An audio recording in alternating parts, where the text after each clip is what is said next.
Welcome, Pewter Report readers and listeners, to another edition of the Pewter Report podcast, Energized by Celsius. I am John Ledger. They tried to keep me away. They tried to suspend me from the podcast, but I am back, and I am joined by Scott Reynolds. It was only a matter of time, Scott. It couldn't keep me with 2 days. I think that's the longest I've not been on the podcast since the season started. So I think you're right. Yeah, I think maybe when I moved, maybe I missed 2 days in a row when I moved. Yeah, I think so. But good to be back on the show. Good to be back from suspension. Good to be back here with you, Scott, because it's a great day to be a Bucs fan on this Pewter Report podcast, which is energized by Celsius. Ndamukong Suh is back. Donovan Smith is around here long term. I don't know what Bucs fans are going to think about that. We're going to get their thoughts and opinions. There it is. Suh is back. Beautiful graphic by our Scott Reynolds.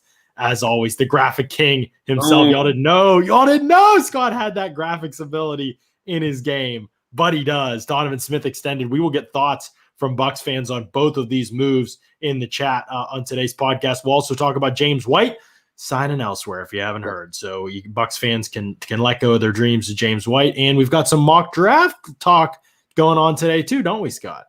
We do. We've had back-to-back days of mock drafts here on pewterreport.com. We unleashed the Bucs 7-round mock draft yesterday. Talked about that at length on the podcast with Mark Cook.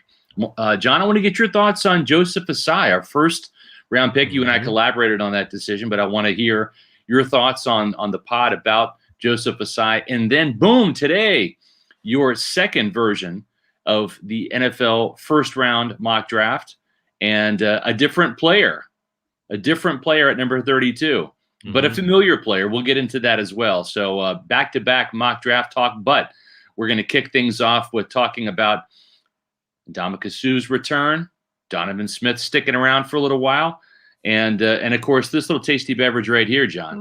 Let's talk about it.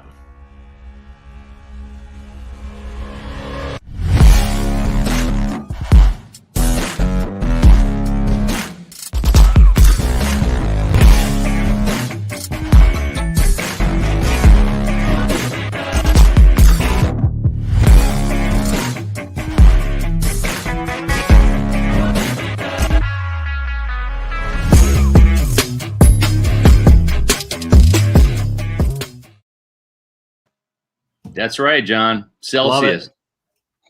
I got Fuji apple pear today.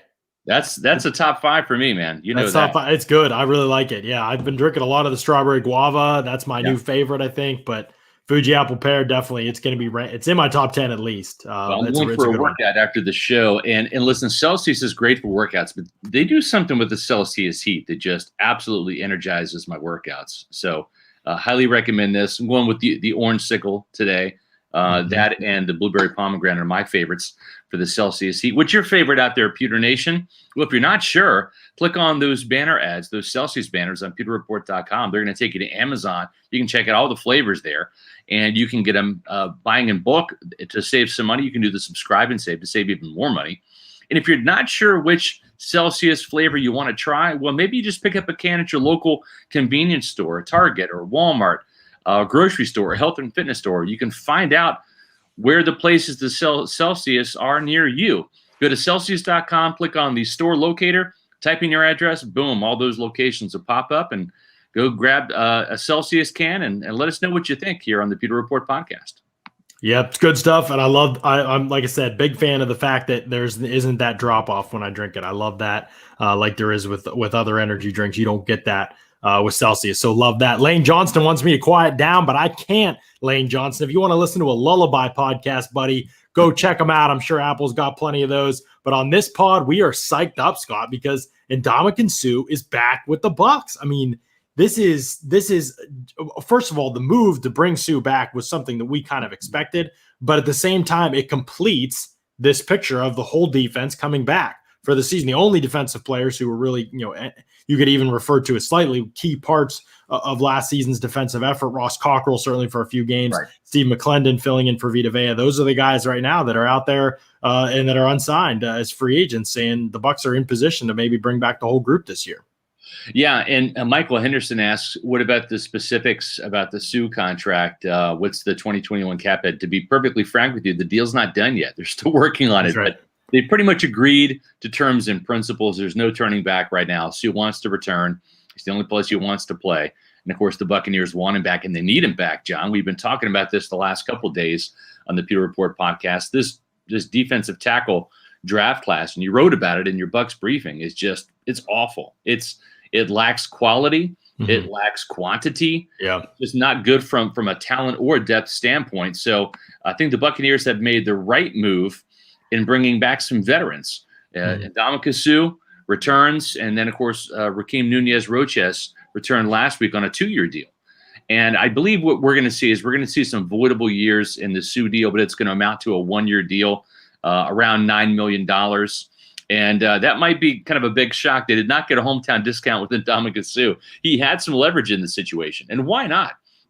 The guy upped his sack total to 6 during the regular season, then had a sack and a half in the Super Bowl. And played a real integral role. And you didn't see that run defense drop off a bit, John, without Vita Vea. Right. Ndamukong Suh, Will Golston, and Nacho played a big role in that. Also, Steve McClendon. Right. And the one thing we left out, and if like we could revisit our Bucs battle plans, it would probably be a better understanding of void years going into those, right? Because that's made all this possible. I see Teddy kind of asking here in the chat, how in the world have they maneuvered the cap so well while other teams have struggled? I'm not sure. Decided to utilize the cap and utilize void years the way that the Bucs have, because they're not in the same Super Bowl type window that the Bucs are in. Now, some have. The Steelers have used them, certainly some. The Saints have used them. I believe the Chiefs used them a little bit in a contract restructure for a couple of their players. And so teams have used them. But again, these are all teams that feel like they're in a win now window. And so they are kind of utilizing this technique where other teams are obviously not going to try and kick the can down the road at this point in time. And that's one of the reasons why Suh's contract, it was able to be what it is. And by the way, in the chat, if you are happy about Ndamukong Suh coming back at the rate to Tampa Bay, all of that kind of stuff, and I know there's some contract details, give a thumbs up and let us know. This is something we'll be doing more of on the podcast, is asking for input, and we'll also ask for input on the Donovan Smith side of things as well here in a few moments. But now, if you're a fan of the Suh move, give the thumbs up. If you're not a fan of the Suh move, you think it was too much money, or you think he could have been replaced by somebody else, give the thumbs down. Let us know what you think, and we'd appreciate it on the chat. But Suh is back in that cap hit of $9 million. Probably going to see it, parts of it, kicked down the road into void years. Something to note with the void years, because the total $9 million, it would be a lot in 1 year, but when you're breaking it up in those void years, not nearly as much or nearly as detrimental to you. So the fact that they've been able to do these short, like under $10 million deals for guys like he and Gronkowski, but use those void years, not hurting you as much as even a Brady deal, where it's like a lot more money and using those void years for a lot larger of a total. So the void years aren't quite as big a deal, don't do quite as much damage to the team down the road. Yeah, and I think the thing to understand about why they've been able to get away with all of these void years and kicking the can down the road is because they haven't kicked the can down the road before, John. Right. The Bucs and Mike Greenberg, especially, the team's capologist, he's the director of football administration, has done a fantastic job of avoiding the use of signing bonuses, right? And when you don't use signing bonuses, what he has done, the mechanisms he has used, instead of having a signing bonus, he has given roster bonuses. So the players are getting that money up front in some of these deals that they've done. It's just not in the form of a signing bonus. What's the difference? A roster bonus is money up front. It's cash up front, but it goes towards that year of the cap. Whereas a signing bonus, the value there is you get to prorate it. So let's say you have a signing bonus of $5 million, and it's a 5-year deal. Well, that's $1 million that's going to hit the cap every year. And if you cut the player after 2 years, well, the last 3 years of that $3 million proration is going to hit that year's cap. Well, the difference is what Mike Greenberg's approach is you're going to get the $5 million up front. It's going to count in that year's cap. And guess what? Right. When you sign a player, John, you're not going to cut the player that year. You want the player that year. And we've also seen guaranteed money. And typically what Greenberg will do is put that money over the first 2 years of a deal. So if it's a 3, 4, 5-year deal, the first 2 years are guaranteed. And then, you're going to have that player on the team that year. And even if they don't live up to expectations, probably going to be on that year, or I should say on the team the second year, right? And we saw Ryan Jensen sign, and didn't have a great season, and he'll admit that himself. But he came back, lost some weight, and had a bang-up 2019 and a bang-up 2020. Right. 2018 wasn't that great. We have seen Mike Greenberg and Jason Light cut some players after 1 year. They did that in 2015 after 1 year of Josh McCown, left tackle Anthony Collins, right, or I should say defensive end Michael Johnson. So it's not like they're going to keep guys on there, but that's been the mechanism. And what that does is all the guaranteed money is paid up front. And that way, if they have to cut a player in year 3 or 4 of that deal, there's zero dead cap space, zero dead cap money allowed.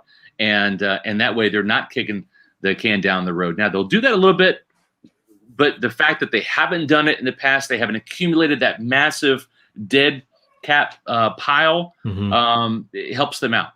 Right. And you're also looking at a 2022 offseason in which if they continued to do that, it could be a problem long term.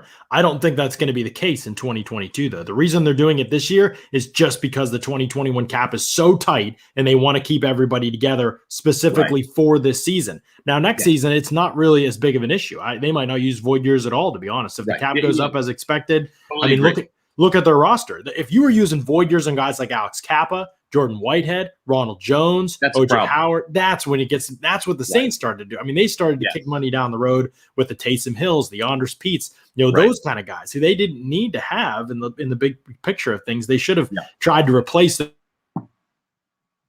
and have the opportunity to upgrade through the draft. The Bucs haven't done those things. So if fans are worried about one becoming the other, the Saints gave themselves a lot of shots at a Super Bowl, which was a good thing, even if they didn't break through. And B, the Saints have done this for years and years and years. The Bucs are just doing it this year, and then I bet next year you won't see it at all. They'll let other people walk.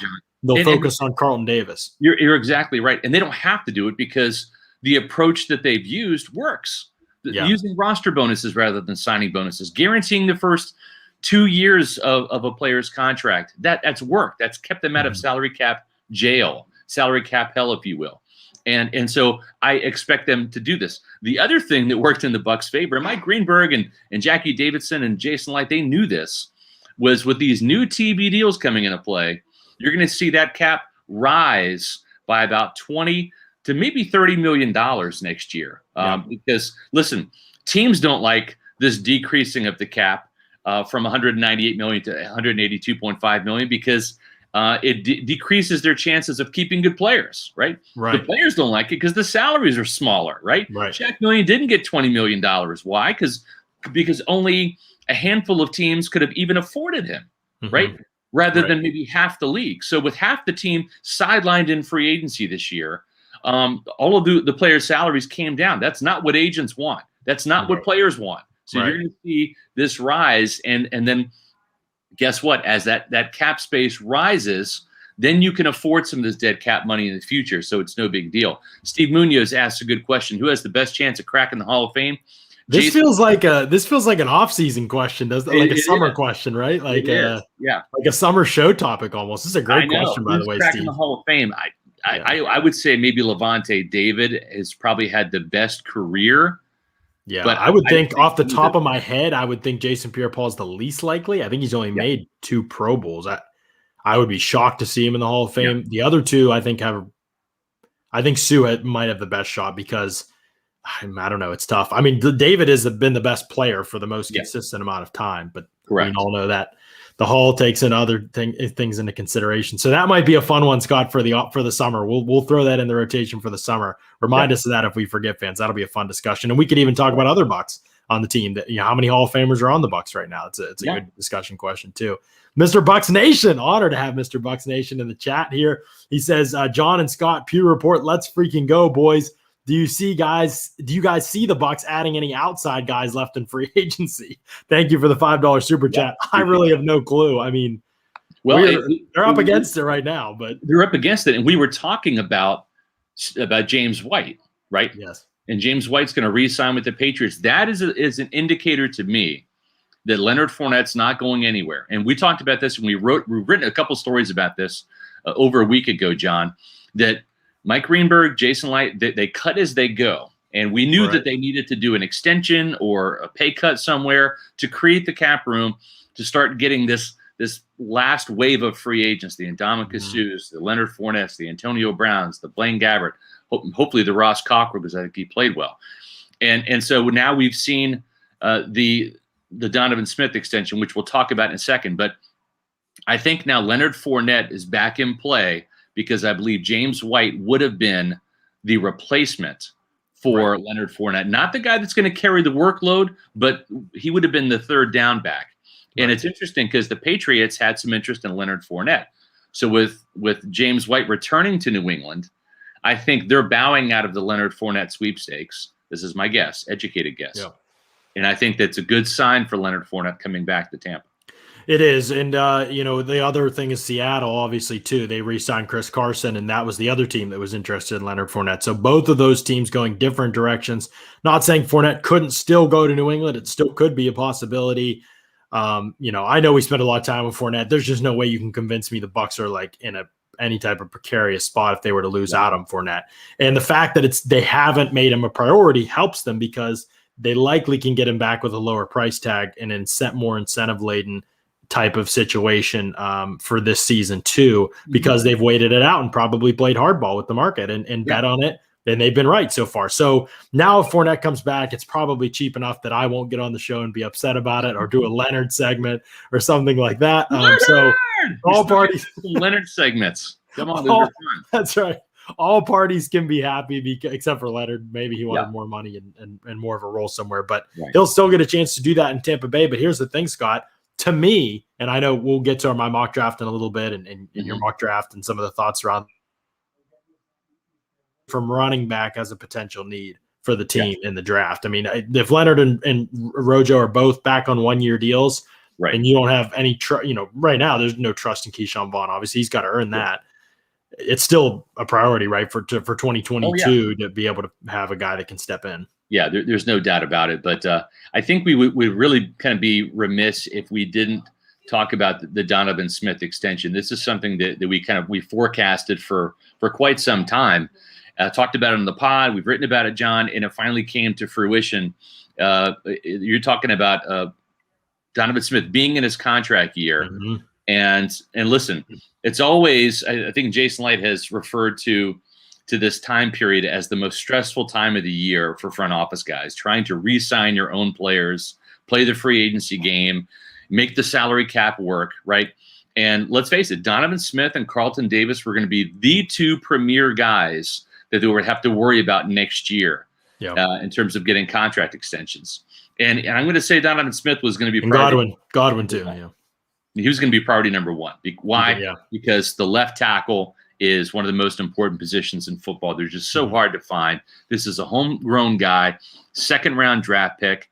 I thought he played his best football from the Vikings game through the Super Bowl. And getting Donovan Smith back is just awesome because you've got one of the top priorities for next year already taken care of, and by doing so, it helps your desire to bring back your Super Bowl team to compete this year. Right. So this has been an off season of off seasons. You thought last year was great, adding Tom Brady, trading for Rob Gronkowski, and re-signing Ndamukong Suh and Jason Pierre-Paul and all that.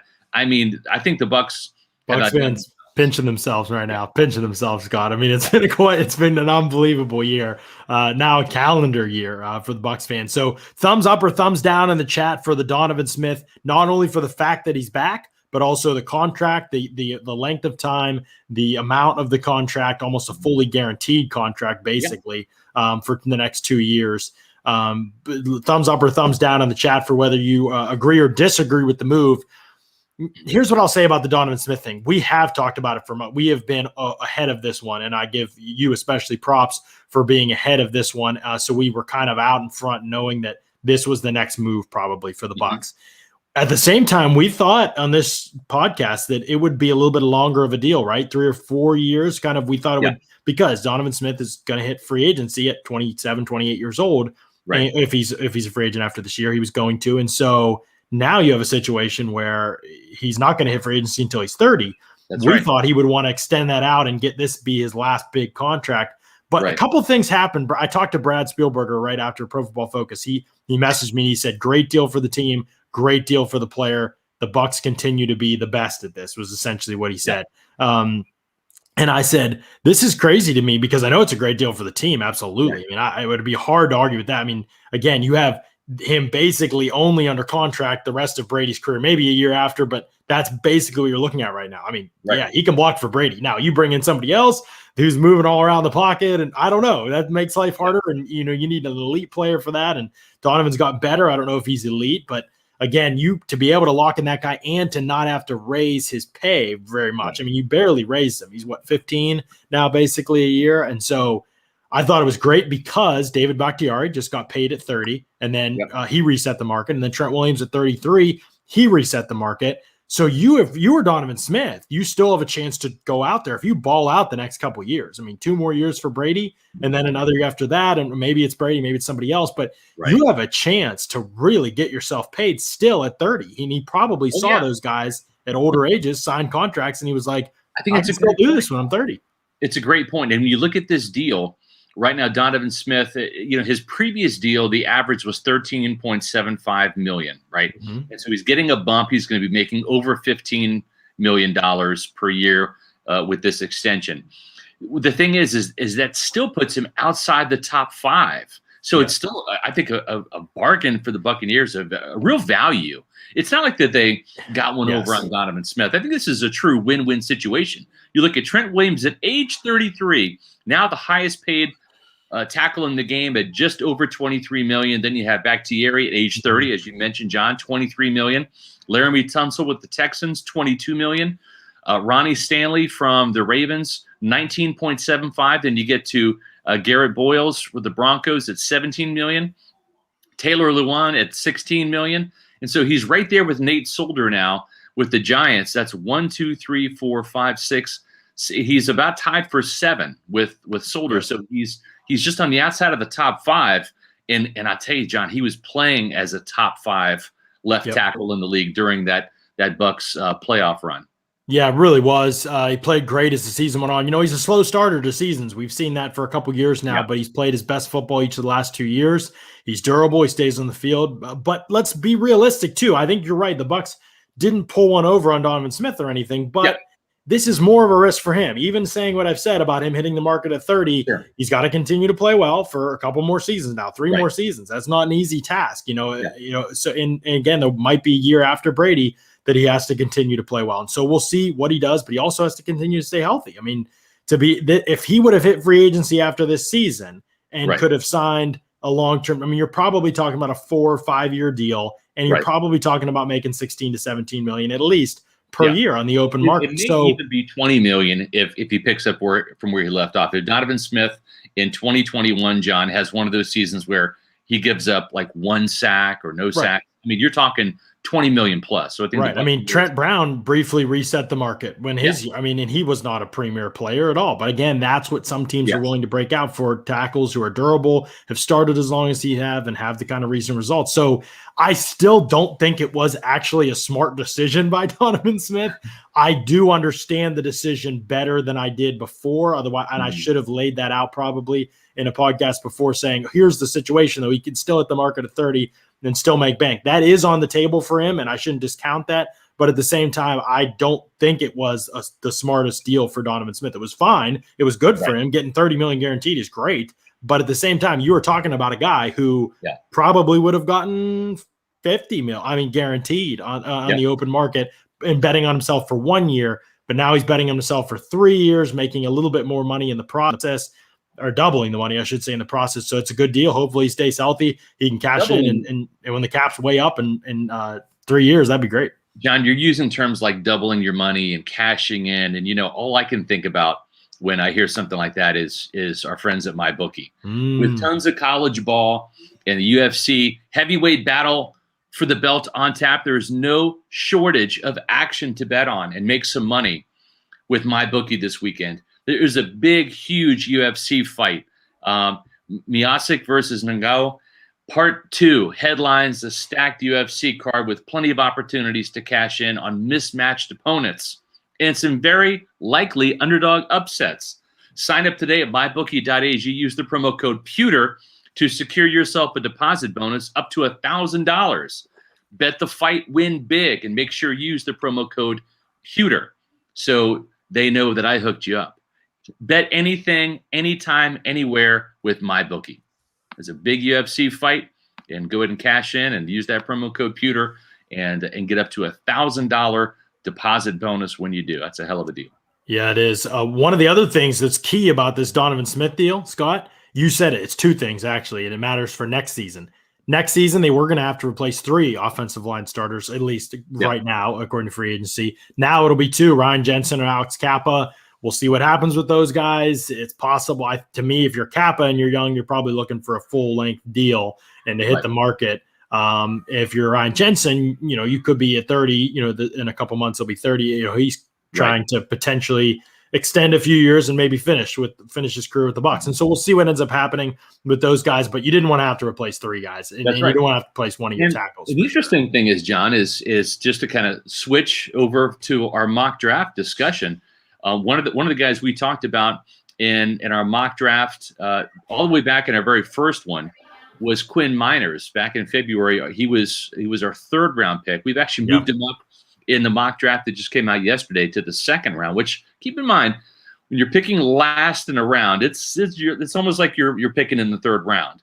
But I think that Quinn Miners really is a guy that can come in and compete with Alex Kappa, with Aaron Stinney at right guard, but he can also provide depth at center. He really balled out at the center position at the Senior Bowl after missing all of 2020 in terms of the football season, with the FCS kind of being out of business due to COVID. But he played left guard in college and has got the tools and the skill set and the temperament and demeanor and the football IQ to play center. And I think that's where his future is. He would be an ideal replacement, an eventual replacement. We're not trying to get rid of Ryan Jensen just yet. But when the time comes, you talk about a depth piece in 2021 and then an eventual starter either at guard when Alex Kappa departs, and we expect that he'll probably cash in. It's usually what we're seeing is offensive linemen. If you're any good, you're going to get paid. But having a guy like Quinn Miners could be a player that really helps this team out in the future. Absolutely. And everybody on this chat probably knows at this point I'm a huge Quinn Miners fan. I get it's a risk. I understand it. But I think if you're the Bucs, you are trying to find interior offensive linemen in this draft with Smith extended, with Wirfs around. You're offset at offensive tackle. You're not drafting a tackle high, but you are drafting interior offensive line in the first 3 rounds. I think either a center option or a guard center option, something like that. That's a position that needs to be addressed for sure. And I like Miners a lot. The other thing, though, Scott, is that now, like you said, the Bucs can take the money that next offseason, which they still have a ton of cap space. Right. They can take that money next offseason. And they can prioritize, and instead of having 3 priorities, now you have 2. You have Chris Godwin, you have Carlton Davis, and you try to use your money and your resources to bring those guys back. And then you draft this year to replace the Alex Kappas, the Jordan Whiteheads, the Ronald Jones, and Leonard Fournettes. And we'll have to have discussions about the tight end position. I know people want to get into it now, and it's possible they could draft one. It's possible OJ could sign another deal here, and it could be a cheaper deal, to be honest, because even if he has a good year, it might not be enough with his injury history to hit him big on the market. And so there are lots of options at tight end. Gronk will, I would think, play for another year if Brady's playing for it. We'll see how it goes. It's just too hard to say with tight end, but the rest of those positions, the Kappas, the Whiteheads, the Rojos, those kind of guys, you're probably looking to let move on, and you want to be able to replace them in this year's draft or with guys currently on your roster like Mike Edwards and potentially like Aaron Stinney. We'll see what happens there. But that allows them to execute that plan and actually it be realistic. It probably wasn't realistic to do Carlton Davis, Donovan Smith, and Chris Godwin in one offseason. Now with a 2-year extension, I still think that's crazy. The Bucs got that unbelievable work. But now they focus on Carlton Davis and Chris Godwin and seeing if they can bring both of those 2 guys back. Yep. John, we talked about Quinn Miners, who is the 2nd pick in Pewter Report's latest. This is version number 3. Bucs 7-round mock draft for the 2021 season here. But let's talk about the first pick. We switched it up. We went with Joseph Asai, the outside linebacker from Texas. We got Mark Cook's thoughts on that yesterday. But, John, you and I really collaborated on this draft, and I wanted to get your thoughts on the rationale. We've presented in our first mock draft Javonte Williams, a running back. We went defensive tackle. Probably a little bit of a reach with Levi Onwuzurike with our second mock draft. Now we go to an edge guy What's the thinking here if the Buccaneers were to go best player available, and let's say it is Joseph Ossai? What's the rationale for going outside linebacker there at number 32? Well, I think what we were thinking in this pick is what the Bucs would do. I mean, not necessarily that we hated it, but we were thinking about what's the thought process for the Bucs at this spot. What are they kind of looking to add to their team? Type of player, type of person, and I think Ossai represents a lot of that. To be honest, his pro day was unbelievable. I wish I had the numbers in front of me right now, but his pro day was great. It showed the kind of athlete that you see on tape. You see a raw athlete, but you see an athlete. I mean, he's explosive. There's no question about it. He can move great. Lateral movement's terrific. It's all great. He's just not very refined or polished. He's very raw. There's very little hand usage as a pass rusher. He mistimes the snap.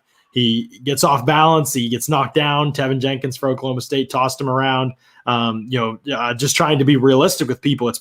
He's not a guy who I would expect to start early on in his career. But with the Bucs, it makes some sense. He sits behind Shaq Barrett and Jason Pierre-Paul. He plays his tail off, so he's going to make an impact on special teams right away. He can also play in pass rush obvious situations. He can be one of your edge guys. He brings that speed and that bend off the edge, and you can get Jason Pierre-Paul inside. We've said it. Drafting another edge guy for 2021 is not just about long term. It's about that player. But for 2021, the benefit is that it's not just about that player. It's also how he gives them more flexibility on long and late downs. The Bucs are up in the game, 2-minute situations. He gives you the opportunity to put Jason Pierre-Paul in situations where he'll win more often and make him a better player.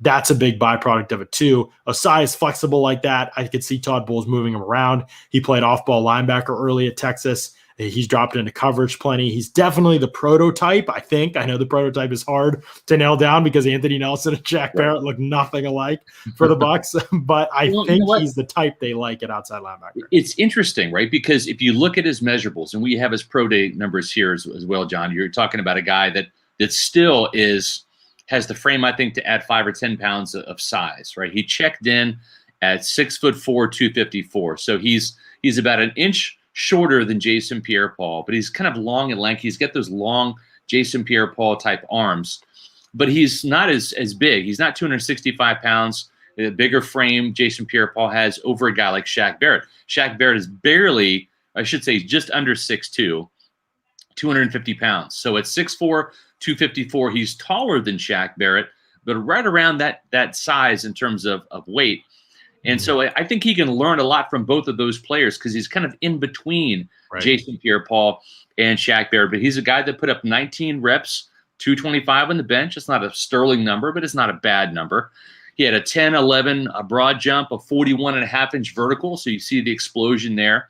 And he ran a 4.63 in the 40-yard dash, which is not too far off, I think, from Azeez Ojulari, who probably a little bit more polished version of Joseph Ossai. I think Ossai's a little heavier right now, and maybe has a little bit more power in the speed to power type of aspect to his game. Yeah.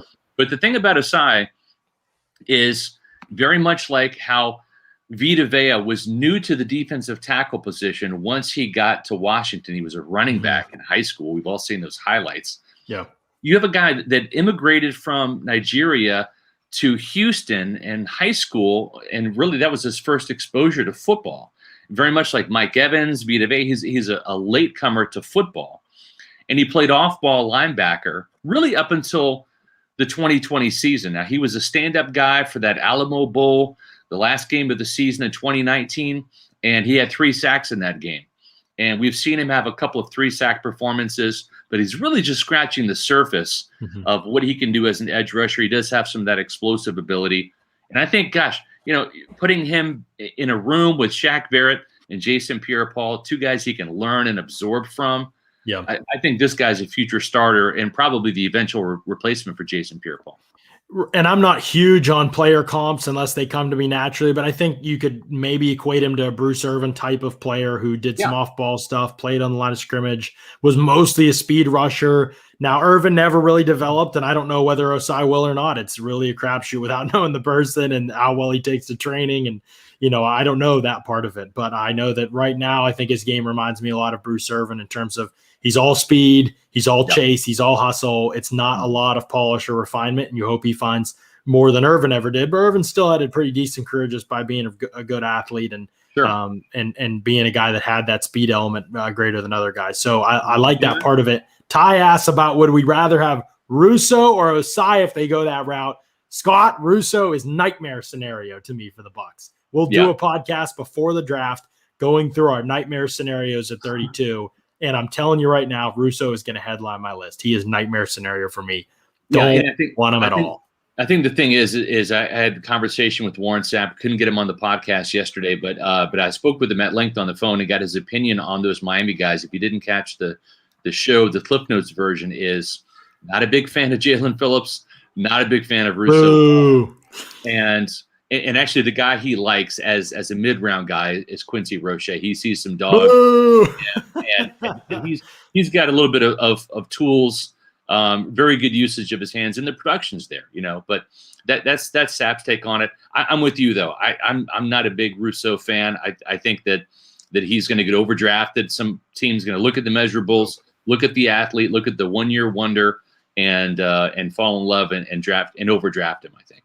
Yeah, let's hope it's the Saints somewhere out there in front of the Bucs. He's the type of player I could see the Saints just kind of falling. Oh, we lost Trey Anderson. So this inside-outside rusher guy, and maybe he pans out. I don't know, but right now I stay away from edge defenders who aren't explosive. The Saints are still waiting for Marcus Davenport to pan out.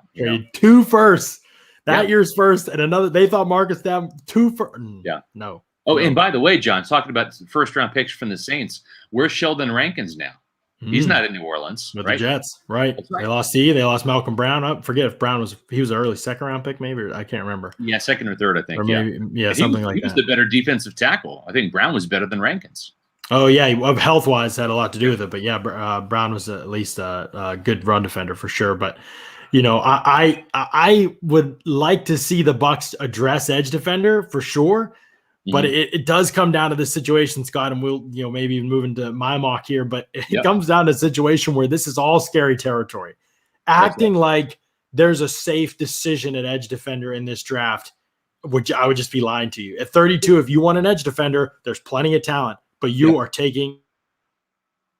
Yeah, you're rolling the dice. You're crossing your fingers. You're rolling the dice because at 32, like you said, you're not getting a finished product. You're getting an incomplete guy that you hope you can coach up and develop and put in a situation. And that's why I think the rationale was there a little bit to take a young guy, put him in the hopper. Because John, what's the nightmare scenario for the 2021 Buccaneers? Jason Pierre-Paul's knee doesn't come around and he's out. Now you've got Shaq Barrett doubled on every play, and you're starting Anthony Nelson, right? Can't have it. You're not going to get the production there. So you need some splash and flash off the edge, and Anthony Nelson's not going to do that. That's why we had Joseph Osai in there. And listen, we have 2 more mock drafts to go. The final one, the final Peter Report mock draft, it might include a familiar face. And John, this was the familiar face you had in your mock draft today, the first round Buccaneer pick. And John Ledyard's NFL first-round mock was running back from North Carolina, Javonte Williams. John, this is a player we both really like. Yeah, he is. I mean, and I'm not advocating necessarily for running back. This was really a mock of what I think could or would happen in the situations that I laid out in the mock. And I think he's one of the options. Jason Away was on the board from Penn State, edge defender. Jalen Phillips was still on the board. With Phillips, I know a lot of Bucs fans, why not Phillips at 32? Well, I already did Phillips at 32 once. So I do try to change it up just to give you different scenarios, not necessarily just to be different, but I want you to see different possibilities and write about different possibilities so you can see why they might make sense. Rarely when a team's on the clock is there just one right pick for them. And, that's the truth with the Bucs right now too. So with Williams, I think we've talked about him up and down about how much we like his skill set. Yeah. I think that the biggest thing that I keep coming back to, Scott, is you've got a guy who could be your feature back if you need him to. If somebody gets hurt or if Fournette's not back, or even if those guys just are kind of underachieving like they were last year. I mean, they took turns getting benched last year. Let's just be honest. If that continues, then I would say that he's a guy that you could step in a feature role midway through his rookie season when he's acclimated. But what he gives you on passing downs as a receiver, fine. He checks the box. I think but his ability to break tackles when he gets the ball in his hands, special trait for him. Yeah. The other thing that matters is pass protection. I just think it matters so much for the running back position. I think it's overlooked, and rarely do you get a college player who, yes, I think he can clean up some little details, but the physicality, the strength, the demeanor, the balance, yes, and the want to. Exactly, in the want to. It's all kind of there. We actually talked about this. We talked about Javonte Williams in depth last night on Locker Room. If you're not aware, Locker Room is changing the way we talk about sports. It's the only place for live audio conversations about the takes, rumors, news, and teams you care about. React to sports news as it happens. Gather all your friends and watch parties for the biggest games. Rep your favorite teams and find your community. Better sports talk is just a tap away. Download on the Apple App Store and join the conversation. Last night on Locker Room had some great NFL draft conversation. It's usually 15, 20, 25 Bucs fans or draft fans. We had 49ers fan in there we talked with for a long time last night, talking about the 49ers and whether they're going to be a threat to the Bucs in the NFC. We talk about all kinds of stuff. Conversation always goes a lot of different directions, but we've got a great group in there. We've got some great conversations going. So download Locker Room, follow Peter Report. You'll get invited into those conversations as well. Ton of fun. Give me Eden or Harris. I am both off the board, Mariota, in this mock draft. I think that's going to be the case. We'll see. I think Etienne's going to be off the board. We'll see what happens with Harris. But I think that he is going to be. Let's talk about that for a second, because you had Etienne going really earlier than I've seen, and going to kind of a familiar place, a place that has tried to get running backs. Situated there, and they just signed Mike Davis from Carolina. They swung and missed on Todd Gurley. But where did you have Etienne going? Well, Etienne's going to number 9 to Atlanta. I know Atlanta's not picking a number 9 right now, but I had them in a trade back situation with Denver. Denver coming up. Carolina wants to trade up too, but I don't think Atlanta's going to help Carolina out. So I had Atlanta trading with Denver, moving back to number 9. Not many Falcons fans have enjoyed the pick. That's okay. I didn't necessarily enjoy it either, but I think it's plausible, and here's why. Arthur Smith, new head coach, coming from Tennessee, where Derrick Henry did some big things, and his scheme is centered around being able to run the football. That's right. They start there, and they throw off that with play action and things of the like. So you can't do that when you have Mike Davis and Ito Smith lined up as your top 2 backs right now. So they always were going to find. I guarantee you will be one of the teams, unless they trade for somebody or sign somebody that I can't think of that's available right now. They will be one of the earliest teams taking a running back in this year's draft, because you're telling me Arthur Smith's going to come in his first year in this offense. And frankly, whether you like the Falcons roster or not, they have drafted people for that offensive line. Lindstrom, McGarry, Hennessy, they've filled those holes. Right. I don't know whether those guys are good or not, and we'll find out. They haven't been great up to this point in their career for sure, but they've done a lot of those things.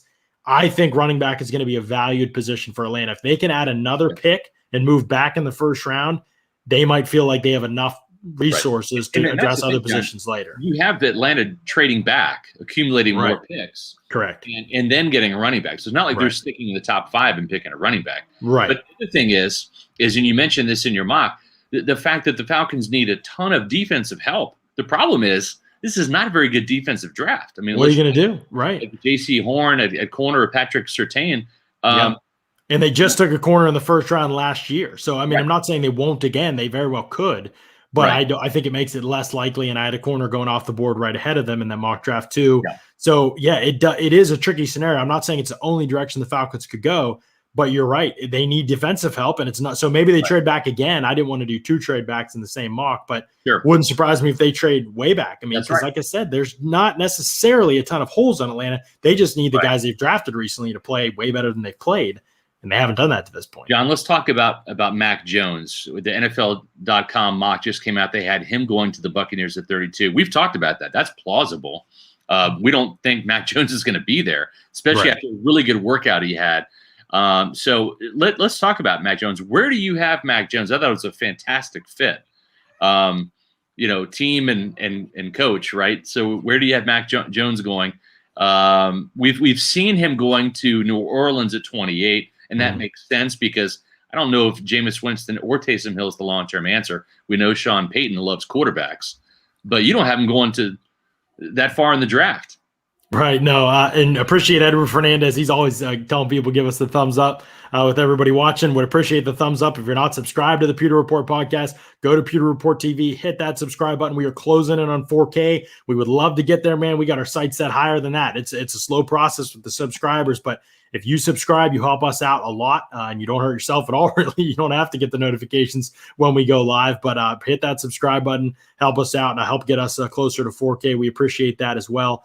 But yes, Scott, I like Mac Jones more than I thought I would, to be honest. By the way, I don't think Mac Jones has a chance of being there for the Bucs at 32. Right. Bucky Brooks is the one who put that mock out, and he does some wild stuff every year in his mocks. But I just don't know how you look at all the teams that need quarterbacks, all the buzz around Mac Jones, and think that he's going to be there at 32. I mean, there's and the Bucs aren't going to trade up for him either. I agree with you, but if he is there, what's the fit like? Is he worth taking? Right. So Mac Jones doesn't have a great arm. He has an okay arm. I think it's good enough.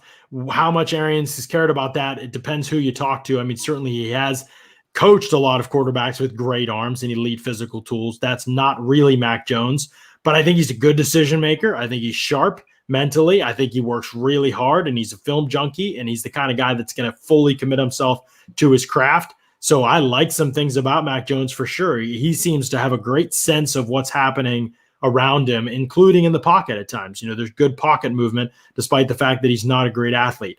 My biggest knock with Jones is I always look at quarterback prospects and I say, how far can they get you? And certainly some guys like Joe Flacco have gone further than I ever could have thought. And even Nick Foles, although it wasn't for a full year of Nick Foles, he caught magic, and it's possible. It's just not likely. It's just not. And I just don't think Mac Jones is ever going to be the guy that gets you to the promised land. And the other guys in the draft have potential to do that, I think, at quarterback. Well, the interesting thing about Mac Jones is if you look at the arsenal he's had to work with, right, a plethora of first-round talent at wide receiver, a first-round caliber running back to hand the ball off to, right?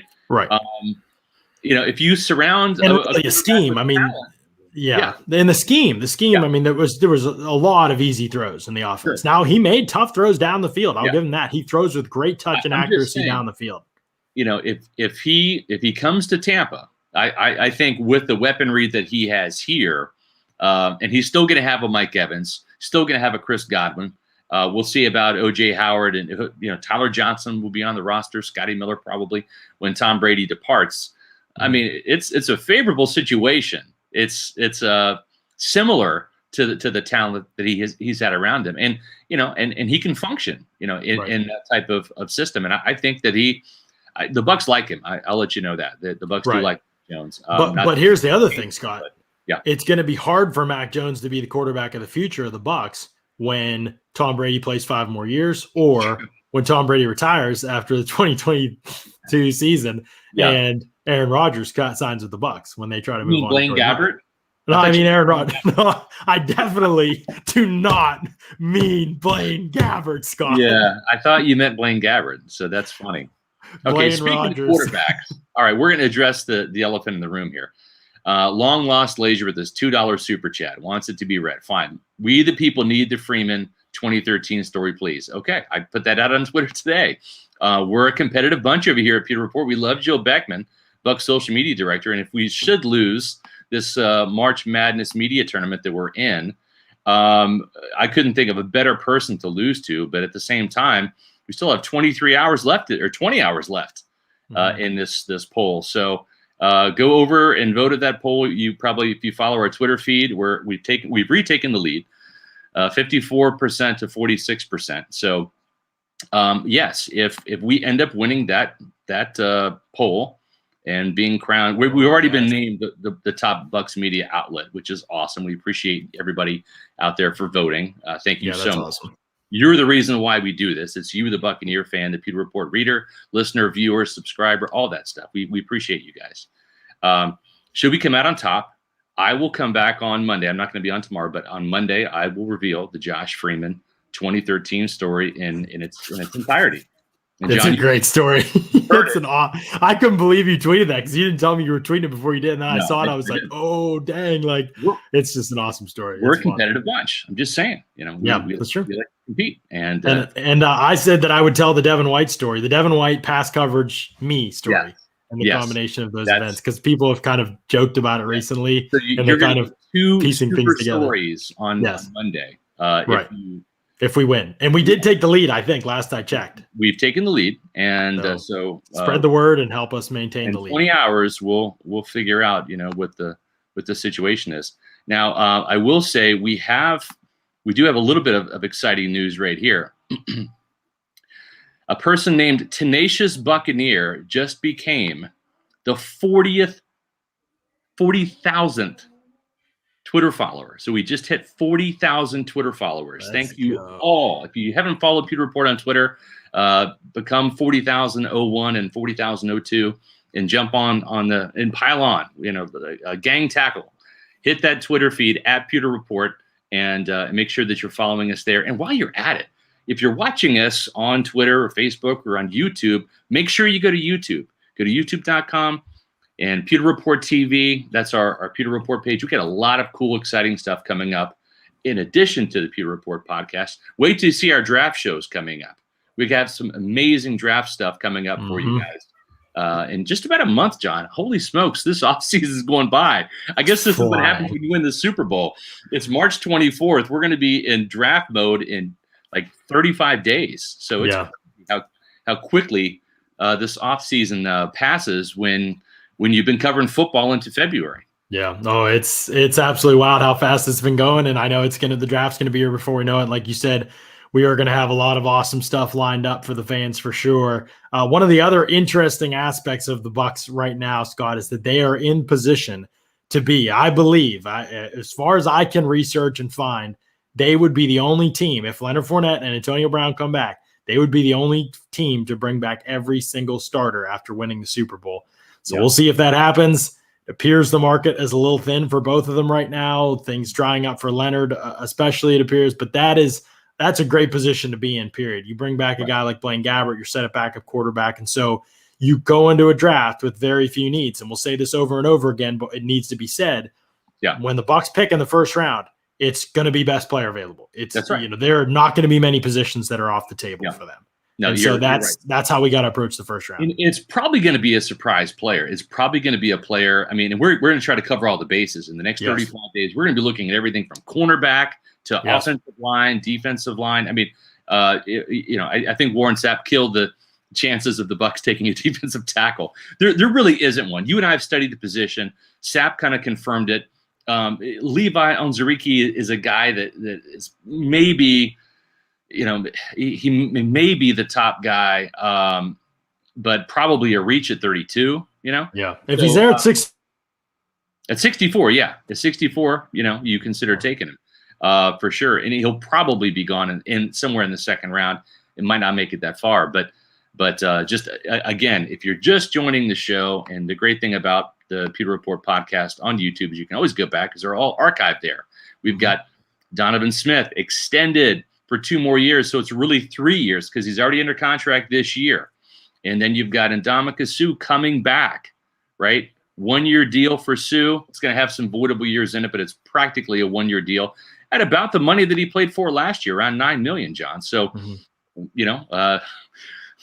the Bucs have their red line in the sand that they don't cross. And Ndamukong Suh said the same thing. He's like, hey, I had a better year this year than I did the previous year. I had 6 sacks. So did you watch the Super Bowl? I got a sack and a half there. I mean, Shaq Barrett only had 1 sack in the Super Bowl. So good to see Ndamukong Suh coming back. And like you said, John, you get Antonio Brown back. You get Leonard Fournette back. The whole gang is back in terms of crazy. starters. Right.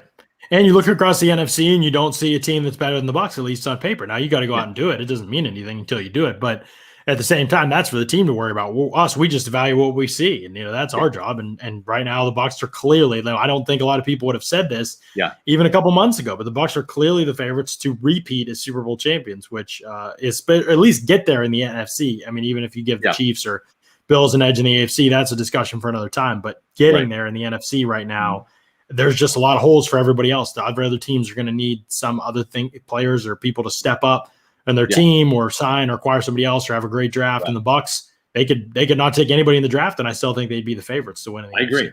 And Charlie Abrams mentions that they like Greg Newsome a lot because they've had that Zoom call with him. John, we found out that they've already had 2 meetings with Demetric Felton, the UCLA running back / wide receiver / kick return guy. They met with him at the Senior Bowl, where he had a touchdown in that game and really kind of wowed people as a wide receiver. But he played running back last year for the Bruins. And so maybe he's that pass catching guy out of the backfield that they look at on day 3. We had the Bucs drafting Felton in the 4th round, which I think that's probably about where he is. I think he's a day 3 guy. He's more quick than fast. He's not a big guy, kind of work done size, but not work done top end ability. I think he's a day 3 guy. But for someone that could help out in kick returns, which really have been lackluster the last couple of years. Till Jaden Mickens, even though he got arrested, but yeah.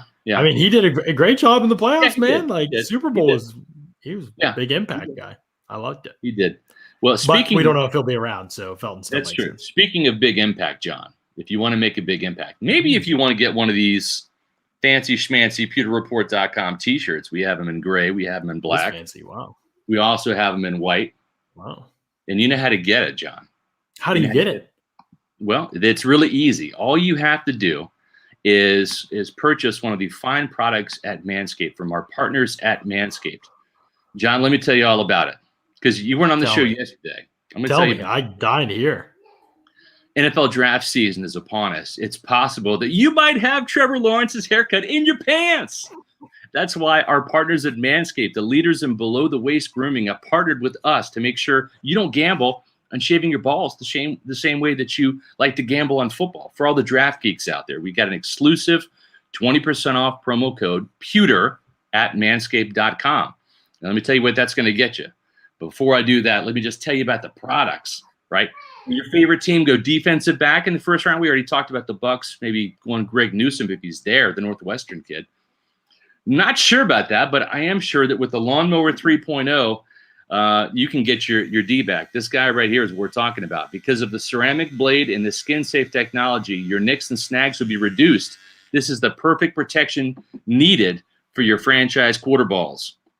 Now, I want you to look in the mirror, not right now, but after the podcast. Do you see any nose or ear hairs dangling out? Well, look, fellas, 79% of partners polled admitted that long nose hair is a major turnoff. I know Mrs. Reynolds thinks the same thing. And I'm telling you right now, this thing right here, this is the Weed Whacker nose and ear hair trimmer. That's the solution. Why not use the best tools for the job? Now, I'm not 50 years old like Mark Cook is. I'll be 49 next month. Mark has to use this for the ear hairs. I'm not quite there yet, but the nose hairs, everybody's got them. And this is the tool to get the job done. The Performance Package comes with the new improved Lawnmower 3.0. It also includes the Weed Whacker nose and ear hair trimmer, Performance Boxer Briefs, which I'm actually wearing today, John, and the travel bag they call the Shed. This is a really nice quality travel bag that you can use when you're done quarantining, and also some liquid formulations like the Crop Preserver and the Crop Reviver, these bad boys right here. The Crop Preserver, this is the anti-chafing ball deodorant that ensures that afternoon strolls don't end up with your ball sticking to your leg or smelling like eggs.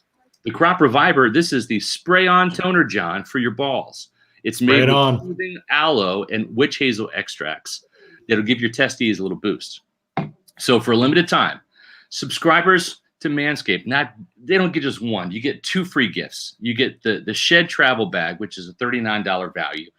And you get the patented high-performance anti-chafing Manscaped boxer briefs that are fantastic. Am I kidding, John, about the briefs? You're not kidding. They're fantastic. They are. So get 20% off plus free shipping. Use their promo code PEWTER at Manscaped. 20% off and free shipping with the promo code PEWTER at manscaped.com. That's 20% off, free shipping at Manscaped. Using that promo code PEWTER. It's time to turn that team in your pants around with Manscaped. And of course, John, I think the best thing for the Pewter Report fans out there is we're still giving away these shirts. These have been really popular. Okay. They are. They're great. And we also here, let me spice this up because we've had a lot of good feedback when it comes to the t-shirts. We've given a lot of these away, but we also have 5 of these bad boys. This is Tampa Bay. This is the Tampa Bay Buccaneers unforgettable 2020 championship season. This is a great collectible book written by our friends Greg Allman and Joey Johnston. So if you want one of these instead of a Pewter Report t-shirt, we have 5 of these to give away, just 5. So the first 5 people that email me at sr@pewterreport.com with your proof of purchase, your receipt from Manscaped showing that you made a purchase with the promo code Pewter, let me know. Do you want Tampa Bay, the book, or do you want the t-shirt? And if so, large, extra large, whatever size you want. And let me know if you want white, black, or gray. Yeah. Email sr@pewterreport.com, sr@pewterreport.com. Great stuff. People think my facial expressions are funny during that part, but honestly, the chat is the part that makes me laugh the hardest. some of the comments got me rolling every time we do that read. But Manscaped, really great products, and no question about it. They are top of the line stuff. They're game changer type of stuff. You know what I mean? Cody Jackson with the $10 super chat donation. Cody, we very much appreciate all the super chat donations today. Really, really good stuff. From all you in the chat. Very, very grateful for that. So the Bucs, what's on the horizon right now for the Bucs, Scott? Well, here's the situation, Bucs, as we currently stand. Here are the remaining free agents for the Bucs as they are looking to still sign a couple of their own guys before they call quits on this year's free agency. Antonio Brown, Leonard Fournette, we've talked about them at length. Steve McClendon, will he retire? Does he want to come back to the Bucs? They would be interested, right? If he wants to keep playing, we'll see. The only 2 Bucs to have moved on are Joe Haig, thank goodness, and Andrew Adams. Those guys have moved on to greener pastures. Blaine Gabbert. Actually, Joe Haig signed with the Steelers, so that joke is really on me. You didn't go too far, John. I just played myself tremendously. Forgot about that. You're still going to be watching Joe Haig. They gave him like $4.5 million, dude. I'm sick. It's ridiculous. Anyway, Blaine Gabbert, they saw him drop that pass in the Super Bowl. They said, all right, we'll sign him, yeah. Blaine Gabbert, Ross Cockrell, Brian Griffin. We'll see what happens with him. LaShawn McCoy, will he retire? Will he come back? Josh Wells is a swing tackle. I imagine he'd be a priority. We could see that done shortly. Anthony Auclair hasn't really developed into the blocker they thought they had a couple years ago. Is it time to give up on the Auclair experiment after Joe Haig was playing over him as the blocking tight end essentially last season? John, I think from a roster standpoint, they figured it out, right? Instead of having that 4th tight end, take up some space, unless you're a really good special teams player. And Anthony was, but he's had some injuries, right? And they've already got so much money tied up at the tight end position with the 5th-year option for O.J. Howard, with Gronkowski's contract, and then with Cam Brate as well.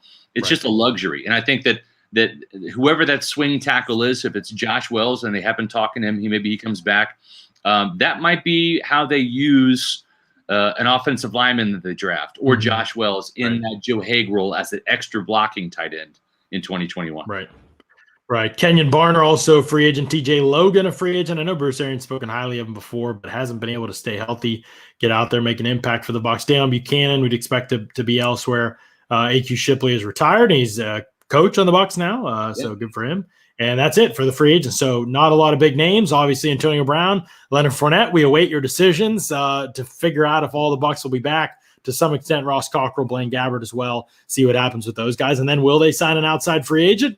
Mercedes Lewis will not be a Buccaneer. The people in the chat, the good people in the chat, have let me know Mercedes Lewis has decided to go back to the runner-up Green Bay Packers in the NFC. Imagine such a decision. I want to win a Super Bowl before I retire. Well, you picked the wrong place to do it, bud. Should have come to Tampa Bay. Didn't. Probably not his fault, actually. He will be back with the Packers this year. So I'm still looking for potential number 3 tight end, but also Cam Brate hasn't been cut, so I don't know what to do about that. So we'll see what happens. Lots to determine about the Bucs still this offseason through free agency and through the draft. We will keep you posted on everything that goes down here on another edition of the Pewter Report podcast. Out.